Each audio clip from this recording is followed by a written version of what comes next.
A thriving artist to me is someone who's just really happily being creative and isn't being bogged down with, anything other than just this is actually, I really, really enjoy this. I'm challenged by it. Um, it's for me, that's enough. Like, I mean, my definition of success is if you're feeling really good about the stuff that you're making, the stuff you've made. um, Everyone's got their own definition of success. They want to be Yeah. famous. And I mean, I deal with, high school kids all the time. They're like, oh, they just want to be super famous. They don't really care what that entails. They just want to be well known. And I just always say to them, look, I get that, but it's really in the end going to be what you end up doing with your life. And if, the fame comes with that, well, it's actually a byproduct. It's what you're actually doing. If you're happy doing it, if you've got more people that really like it, that's great. But like I said, I'm just happy doing what I'm doing. If people enjoy it and like it and want to watch my work or buy my paintings, I find that's thriving. I'm successful. I'm Yeah. thriving. I'm happy doing what I'm doing, and I'm just going to keep on doing it. Fork in the road between thriving and starving artists is where I'm at. I really like your work. I can't eat lights. I need new heights.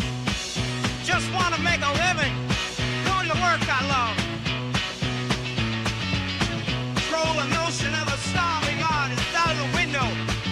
Take the elevator down to the ground floor and jump on it some more. Hello, and today at the Fork in the Road, I'm lucky enough to be chatting with Sue Brown, also known as horror director Ursula Dabrowski, famous for her Demon trilogy. And when she's not when she's not painting the screens with blood, she's painting the canvas, lovely, bright and cheerful kind of abstract painting. So kind of like the flip side of horror. So, how are you going, Sue? Thanks for dropping in. Thank you so much for having me, Andy. So good to We're be here on your podcast. great to have you here. Um, so we've known each other for many years, and we've been in the film industry, and we've always worked on different projects. I don't think we've ever worked on the same project. Um, but I've always admired you from afar and what you've managed to achieve. And unlike me, who's given up on the film world for now, you've managed to stubbornly stay in there and plow ahead and make a whole bunch of feature films, which is absolutely amazing. How do you manage to make a DIY film, or are they DIYs? Um, well, some are, well, most are, and I only got financing for for one feature film that was through the South Australian Film Corporation's Film Lab initiative. That was the only one where I got government financing for my movie. All the other features I've made, and I've made four in total so far. So the other three were self-financed or crowdfunded. So yeah, and now I'm trying to get financing in the traditional way of how most people try and get film financing, and that's been an incredibly crazy long journey. And I'm still working on it to this day, and hoping to shoot that movie at the end of this year. So that's when I say traditional financing, I'm talking about going out into the marketplace and getting an international sales agent, getting a national distributor, getting pre-sales, then also getting soft government money, like money funding from the South Australian Film Corporation or the Adelaide Film Festival, where they have grants where they invest in your movie, and then that's basically they try to support the Australian film industry that way. Yeah, So yeah, that's been quite the journey and steep learning curve for me, because I've been basically um, it's been entirely up to me to go, well, I really want to make this movie. I write the script, I get the crew, I get the cast, I pick a date, and off we go. yeah, But this other way takes so long. It's incredibly frustrating at times. But I'm working with a very experienced producer who's been in the game for like 40 plus years. And whenever we hit an obstacle, he's just like, well, we'll just have to work a way to go over it, under it, around it. And I'm like, ugh, ready to give up and just find another way to make the film. So, yeah. So that's what's happening right now. Yeah. Does it get any easier in terms of now that you've got a bit of a track record, you've got feature films as a showreel? Does that make it easier to get interest in projects, or not really? Oh, absolutely. Absolutely it does. Like, I know for a fact that the international sales agent and the national distributor that jumped on board with my Ruby project definitely jumped on board. Well, for lots of reasons. Primarily, there's also because I'm working with this experienced producer. So he has a really good track record, and so they trust him. And then, he brought my script and my track record to them, and they saw that, I can pull stuff off and do it well. So absolutely, my films that I've made and the work I've done helps without a doubt. Like, I think it would be a lot more difficult if you didn't have anything at all. Like, you need to have something to show in the marketplace that you're capable of, pulling it off. So yeah. Yeah. And for those people out there interested in getting into filmmaking, how do you actually get to that initial stage of actually being able to make a project? Does your first project pretty much have to be self-financed to get your foot in the door? I think there's a lot of different ways to go about having a film. Well, I don't know if I would call it a career. Let's just call it a career, just to stay positive. Your journey. I like to call it a filmmaking journey as opposed to career, I guess. So yeah, there's lots of different ways to approach that. In Australia, like the way that I've seen one approach is to make a really good short film that'll get you into a really prestigious film school, like AFTRS.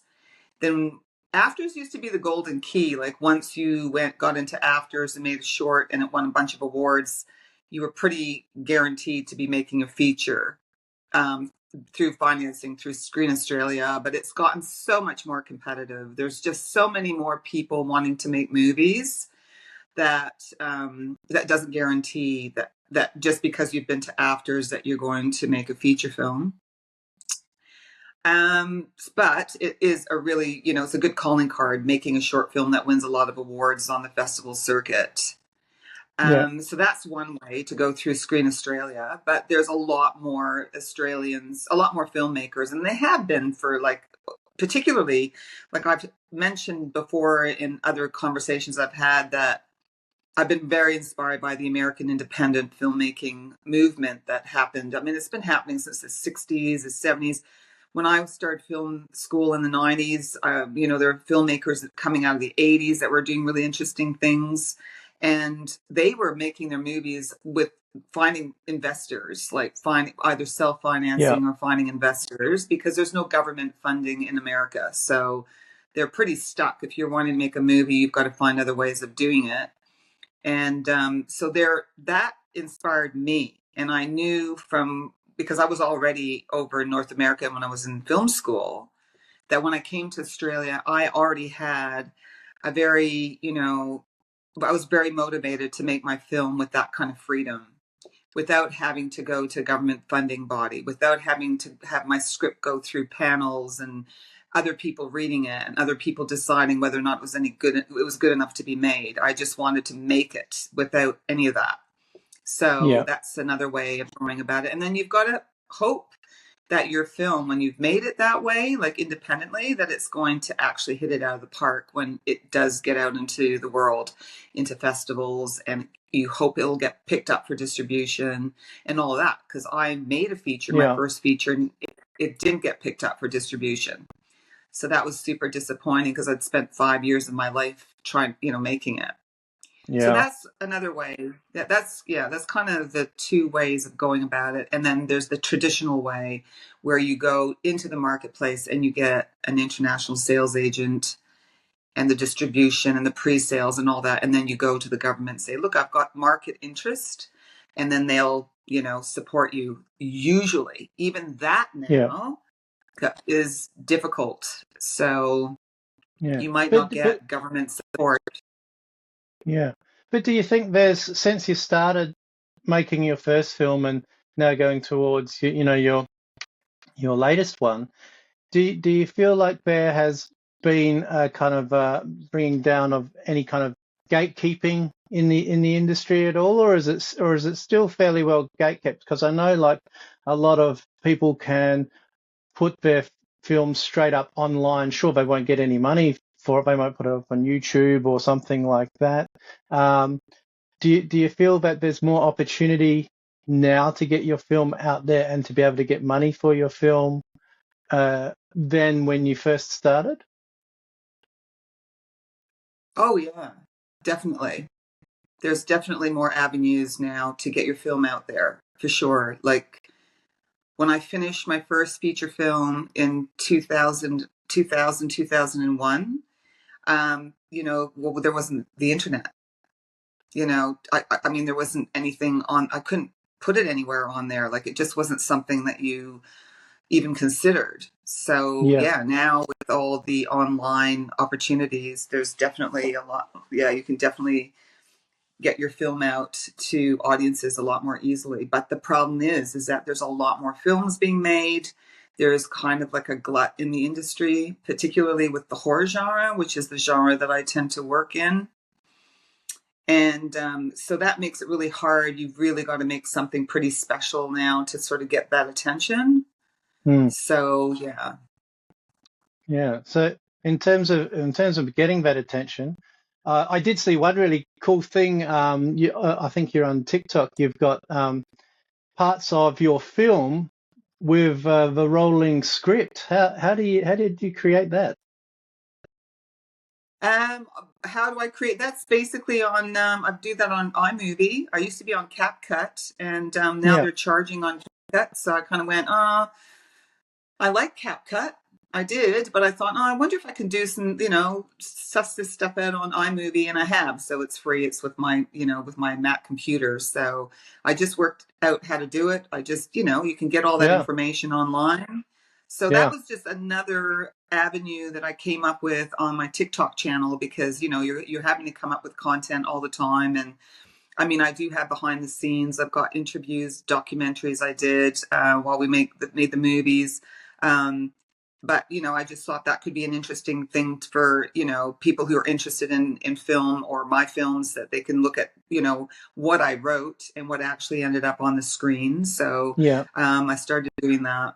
Yeah. So, yeah. Yeah, no, that's really cool. I'm having fun with it. Yeah, it looks great. I find it really engaging to be able to see that. It's like something you'd see on the behind the scenes features of your DVD back in the day when we had DVDs. I mean, even that's old. Yeah. So you've got this kind of as a split personality horror director who is also an artist who paints bright and cheerful. How do you kind of manage all of that together in terms of on social media? Because obviously you've gone with separate names. You've got Ursula Dabrowski and Zenny Brown. Do you find they complement each other or are at war with each other, or how does that all work? So my real name is Suzanne, right? I'm from the French part of Canada, so I've got a French name, Suzanne. And so when I started making horror films, I actually came up with this idea that I pitched to Gary, my partner, and he was like, oh, wow, that's full on. I'd want to have a different name or pseudonym, if I was making that kind of horror. And and I was like, well, I basically shortened Suzanne because everybody in Australia was calling me Susan and it was driving me nuts. So I just shortened it to Sue. In fact, I was Sue before I came to Australia. I just shortened it Sue Brown. And when I pitched this idea to Gary, and he was like, "You should, use a pseudonym," I was like, "Sue Brown, so boring. Yeah, I'd love to come up with something." And he came up with Ursula Dabrowski. Yeah. He came up with just out of the blue, and then I realized later that Sue Brown was in fact in Ursula Dabrowski, Ursula Dabrowski. So Sue Brown is actually in that pseudonym. So that was interesting. And then, so when I made my first feature film, Family Demons, I wrote and directed it under the pseudonym because I actually was really a bit nervous about delving into horror. Not many women were doing it at the time. It kind of had a bit of a reputation. I was a bit nervous. And so that's why I used the pseudonym. But of course, then what happened was Family Demons was really well received. And so when I got into Film Lab, the government initiative that was run by the South Australian Film Corporation, I was debating, should I keep Ursula or not? And I'd already, started an online presence. And people were getting to know me as Ursula, and I was going to horror festivals as Ursula, and I thought, I'll just keep it for Inner Demon. And so then, it's just stuck. And so Ursula Dabrowski is a pseudonym, and in terms of, it actually is really useful because the stuff that I look at, like that I write about when it comes to my horror films, are pretty dark.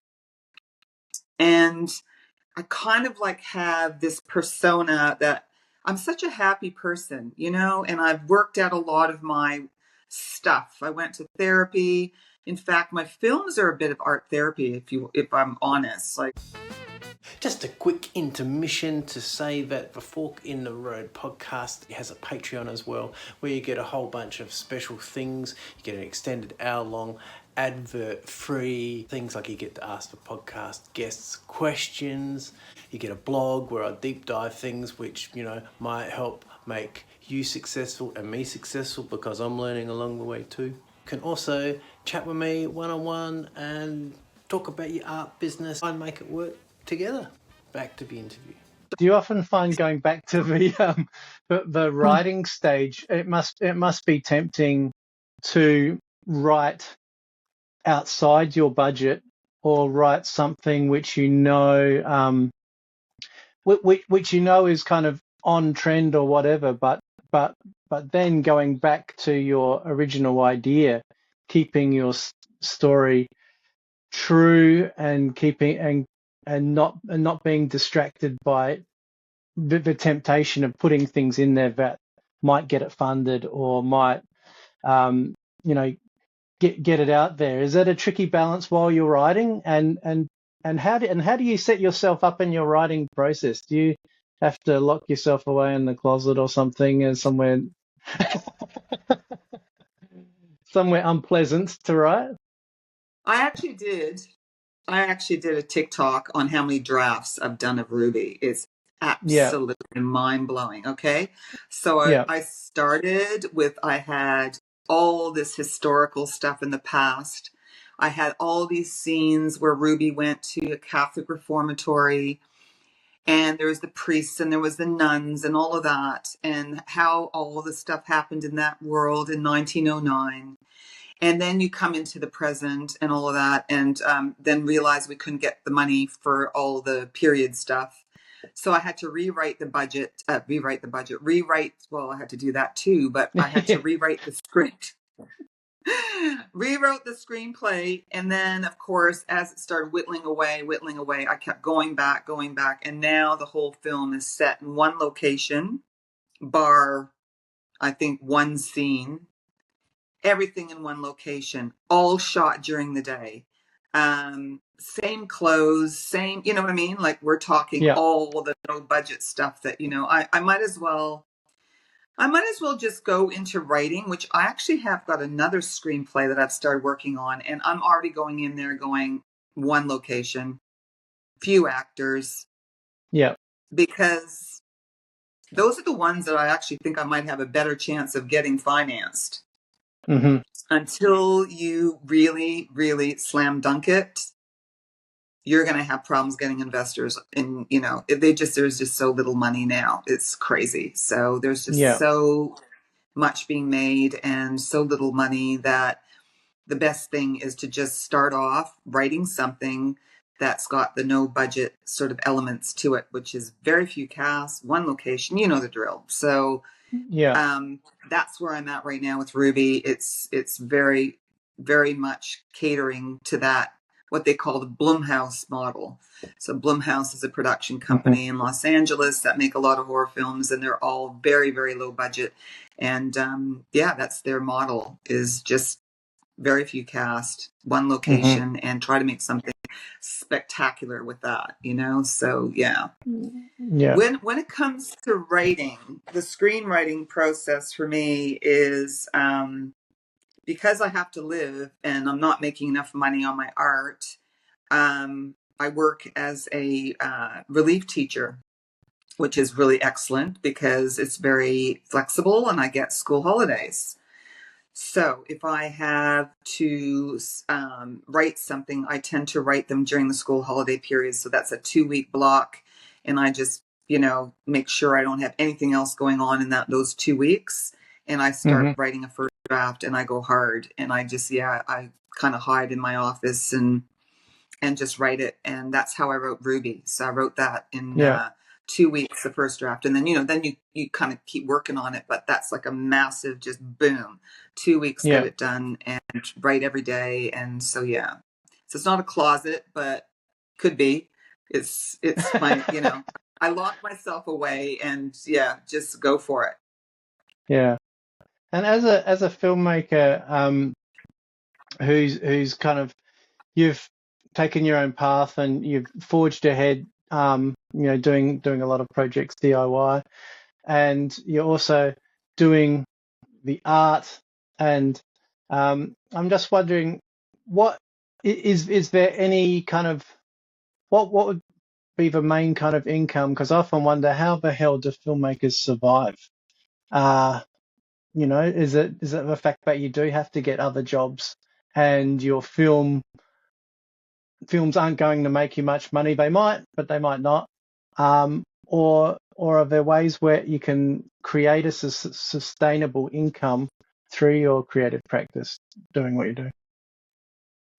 Well, with filmmaking, because it's such an expensive medium and you need more people to do it, it's not like writing a book or painting. You need a cast, you need a crew and all of that. There's been a lot of, criticism about the film industry in Australia catering mostly to rich folk. So you come from the upper classes and you go to film school and you make your pretty films, and there's no grit to them, So we're missing like the middle class, and we're missing like working class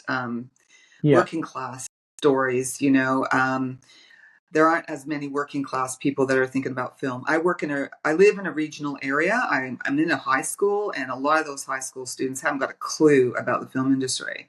When I start talking to them, they just feel it's so incredibly inaccessible. And when I say to them, no, it's actually accessible, but they already are at a disadvantage because a lot of them don't drive. They can't be child actors or anything. I mean, they could audition with self-tapes and all of that kind of thing, but they're just not in the center. And I mean, Adelaide is not even the center. So they're doubly diced. They're in a regional South Australian area. I think they try to address that, but the reality is that the working class regional Australians are not going to be your next filmmakers unless there's a total, kind of fluke. What I like about Michael and Danny Filippo is that they do come from Paraka, which is a working class suburb, and they basically have they're a real exception to the rule, because so kudos to them for actually being able to break out of that. I'm also from a working class background, and I had to work really hard at getting to university because it's not free over there. And when I came out here, I was at a complete disadvantage because I had no family. I had none of my high school friends, none of my film school friends. I left behind all of those connections I'd made in film school. I was working at the National Film Board, and I came to Adelaide with just zero, starting all over again. So I think that made me more determined. It's like I am Yeah. going to make my movies regardless of the fact that I don't have a rich family. My family has never supported my filmmaking. I've never gotten any financing through them.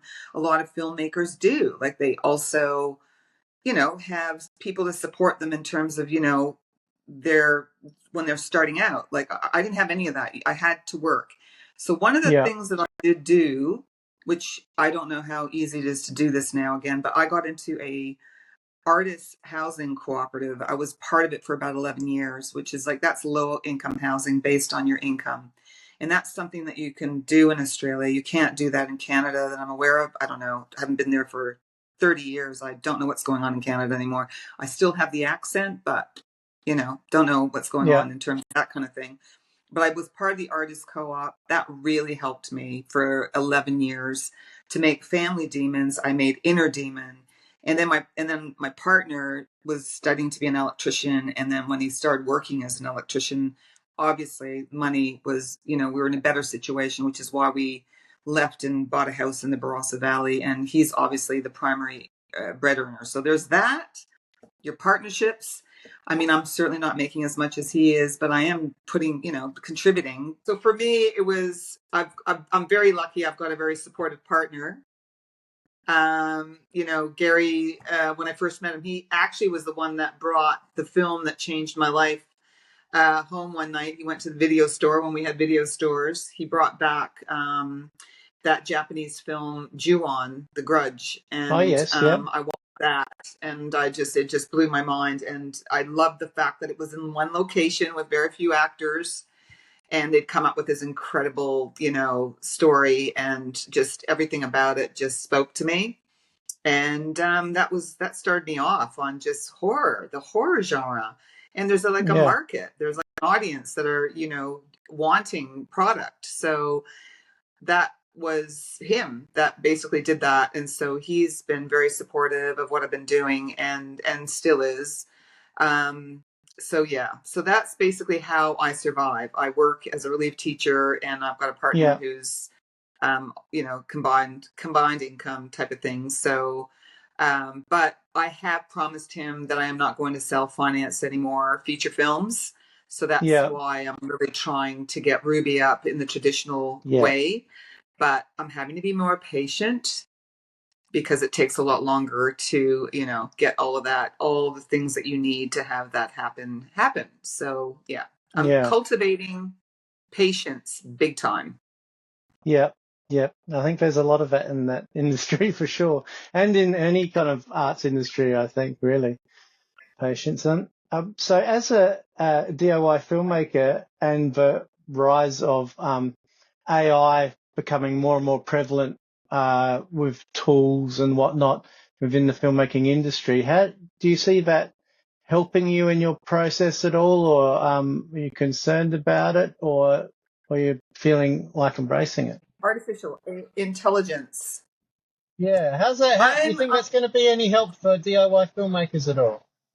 It's already a help. It's already helped. I use it already when I, prepare pitch decks, come up with ideas for even titles of films, taglines, things like that. It's helpful, and I'm totally open to seeing what it's going to be doing in terms of already what it's doing in terms of making, images more sort of technologically advanced and all of that kind of thing. I know there's a downside, but I still think that, human creativity, innovation, and all of that, intuition, I don't think the robots are as clever just yet. So I'm not going to worry about it. I'm just going to keep going, but I do use it now for my writing for sure. So I've got a pretty positive attitude. Yeah. And one thing I was thinking of before, when you're saying about creating so much content to get your word out about your film, is that, I'm kind of using software to cut down these podcasts into little clips, and it's got the heading and the transcript and everything. So I think it's going to be easier to be able to get your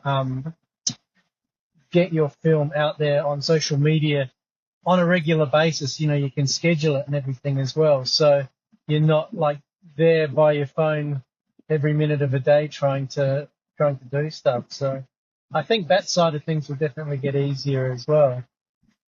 Yeah, I should look into that. Yeah, no, I've seen it, but I haven't actually delved into it. But yeah, absolutely. I'm thinking in a positive way in terms of AI at the moment, and hopefully it'll stay that way. Yeah, yeah.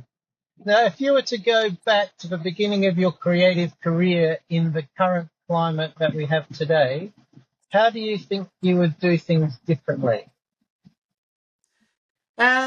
I actually have, thought throughout the time that since I finished film school, whether or not coming to Australia had been, a very smart career move but there are moments where I've gone, what would have happened if I'd stayed in Montreal? But it's not helpful. There's been so many amazing experiences that I've had since I've decided to come here. In this current climate, I probably would have not spent so much money making my first feature film, because I probably would have done it on an iPhone. It's just a lot cheaper to make stuff. And that would have been one thing that I could have done differently. Same with Family Demons. That was actually, shot on it was digitally shot, but it definitely would have made life a lot easier with what we have available now. And it just makes things look so much better. And so, but in the end, I just think it just still comes down to, if you've got something you want to share with the world, how you actually share it, how you execute that, whether it's going to connect with people. It's the same as it was 50 years ago, 100 years ago, 2,000 years ago. Yeah. We're really just all about sharing our stories, connecting with each other. And the technology is always probably going to change in that regard, but it's still, as humans, we're just love our stories, regardless of how they're created, how they're viewed or read or whatever. So I don't think that I probably would have made the same movies over in Canada if I'd stayed there. I don't know, but I just get frustrated sometimes, that things aren't moving as quickly, or I used to. Now it's not so much anymore. And then I'd have maybe I should have gone to Los Angeles or New York, or, because I'm so hardworking, so focused.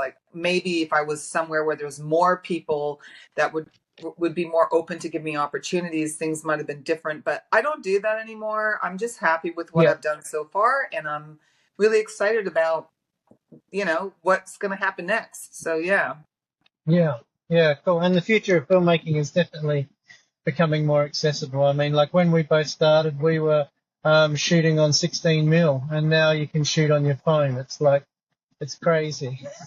Yeah, I know, exactly. Thank you very much, Sue, for joining us on the podcast, and thanks for bearing through all the technical issues we've had today with the Australian heat. This is true Australian podcasting right here. When's it going to end? When's it going to end? Thank you so much for listening to the Fork in the Road podcast, or watching the Fork in the Road podcast. For those people watching on Patreon, we also have it as a video on Spotify and YouTube. If you like the idea of chatting with artists, talking about how you go from starving to thriving, how you become a successful artist, whatever that means to you, whatever a thriving artist means. If you like this kind of thing, you can support the podcast in many ways. Apart from becoming a Patreon, you can just share it with your friends, or you could leave a review on iTunes. I think iTunes do review. Whoever does reviews, if you look in your podcast channel, if it allows you to do a review, or if you're watching on YouTube, please comment, please like, and I won't be one of those podcasts that go, you got to give a 5-star review.